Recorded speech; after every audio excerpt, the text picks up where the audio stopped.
Right now, you are reading this alone. Maybe you are in a room full of people. Maybe you are lying in bed at 2 a.m. Either way, there's a part of your brain that is quietly running a calculation. It has been running your entire life.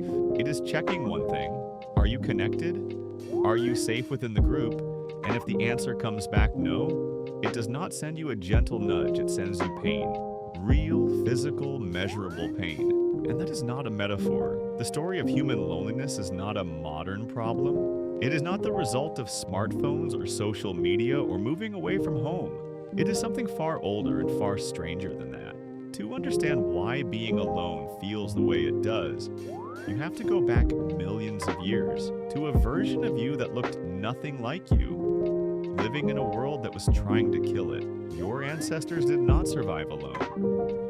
That is the single most important fact in this entire story. For the vast majority of human evolutionary history, being separated from your group was not inconvenient.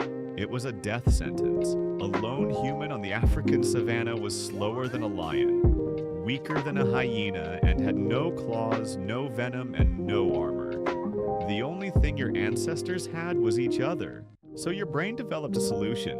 It evolved a detection system specifically designed to catch the moment you started drifting from the group. And to make absolutely sure you took that signal seriously, it wired that detection system into the same neural circuitry that processes physical pain. Psychologist John Cacioppo spent decades studying loneliness at the University of Chicago.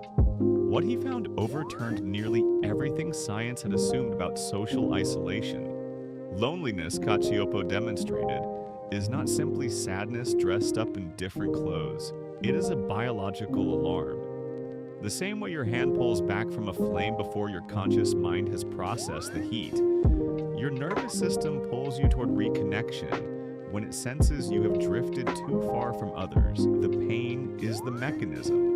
The pain is the point. Think about that for a moment. Your brain does not distinguish between a broken bone and a broken social bond at the level of raw sensation. Researcher Naomi Eisenberger at UCLA scanned the brains of people who were excluded from a simple online game. They were not physically hurt. Nobody touched them. And yet the region of the brain that lit up, the dorsal anterior cingulate cortex, was the same region that activates when you stub your toe or burn your hand.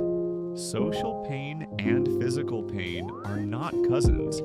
They share the same address. This is why rejection feels like a punch. This is why grief sits in your chest. This is why a single ignored text message can ruin an entire afternoon. Your body is not overreacting. Your body is doing exactly what 3 million years of evolutionary pressure designed it to do. But here's where the story gets darker. The alarm system your ancestors relied on was designed for a very specific world. A world of small bands.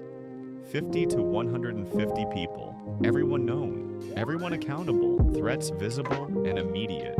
In that world, the loneliness signal fired, you moved back toward the group. The danger passed and the pain subsided. That is not the world you live in now. You live in a world of cities with millions of strangers. You live in a world where it is entirely possible to go through an entire day interacting with hundreds of people and feel more alone at the end of it than when you woke up. You live in a world where the ancient signal fires, but there is no clear action to take, no group to walk back toward, no fire to sit around. And when that alarm stays on, something changes. Cacioppo's research showed that chronic loneliness does not just feel bad. It restructures the way your brain processes the world around you. People who are chronically lonely begin to perceive social situations as more threatening. Faces that are neutral start to read as hostile. Interactions that are ambiguous get interpreted as rejection. Your brain, running on an ancient program, decides that if you are alone, the world must be dangerous.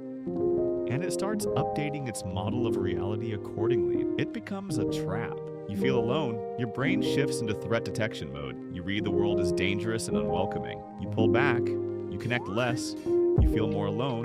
The signal fires louder, and the loop tightens. Researcher Steve Cole at UCLA took this further. He studied what happens inside the bodies of chronically lonely people at a genetic level. What he found was stunning. Loneliness switches on a specific cluster of genes related to inflammation and immune response. the same genes that activate when your body is under physical attack from bacteria or viruses. Being chronically isolated, Cole found, tells your DNA to prepare for a world full of wounds. Your body starts producing more cortisol.